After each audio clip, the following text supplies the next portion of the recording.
boncos Mas. Aduh, Nah ini. tips supaya tidak boncos Tidak ya. boncos saat iklan. Tidak boncos, jangan iklan kayaknya. Wah jangan iklan. Karena pasti boncos berarti ya? Atau gimana? Enggak pasti, tapi itu bagian dari resiko. Oke. Jadi kayak kita masuk ke financial market, biasanya di awal karena belum ngerti polanya. Gini, kalau saya kan tipikalnya memang lebih suka learning by doing. Oke. Kalau berenang tuh gampangnya daripada kita, yang nomor satu nih ya, daripada kita belajar berenangnya teori dulu, cara berenang gitu ya, nonton di YouTube 1 jam, 2 jam atau bahkan seharian, itu kan begitu minggu depannya beneran praktek nyebur, tenggelam juga kan. Nah jadi saya tipikalnya belajar setengah jam, nyebur ke kolam, pasti tenggelam juga, sama-sama tenggelam, tapi tenggelamnya cepet. Nah habis tenggelam baru deh belajar evaluasi apa yang perlu diperbaikin.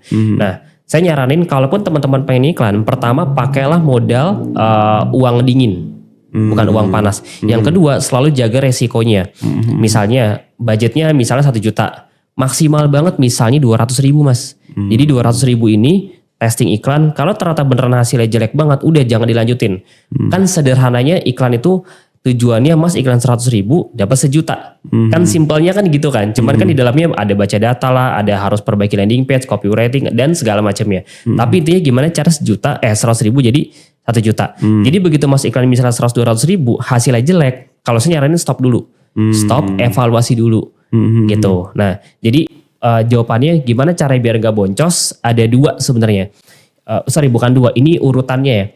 Yang pertama yang pertama itu kan tahapannya kalau dari nol kita perlu belajar dulu. Belajar ngiklannya sebenarnya kan. Belajar ngiklan, belajar setting iklan, belajar strateginya. Nge-ads-nya lah. Nah, yang kedua, ini yang banyak orang luput Mas sebenarnya. Belajar baca data. Nah, itu 2 hal yang berbeda. Iklan sama baca data itu beda banget skill setnya. Iklan sekarang setengah jam kelar. Gampang. Karena tinggal nonton YouTube beres gitu ya. Tapi apakah pasti untung? Enggak.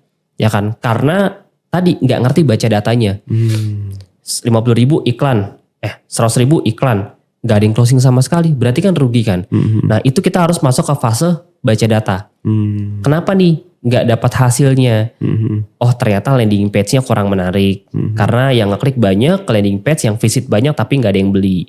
Oh ternyata CS-nya closing rate-nya kurang bagus. Yang ngechat kita 20 Mas, 1 pun gak ada yang beli. Berarti CS-nya misalnya bermasalah gitu. Ya balas chatnya kelamaan, jutek gitu misalnya. Atau mungkin harganya juga kemahalan. Jadi faktornya tuh banyak banget. Makanya perlu ngiklan dulu, test market, lihat 100.000 gimana hasilnya. Baru deh dari hasil itu kita olah tuh Mas, kita evaluasi.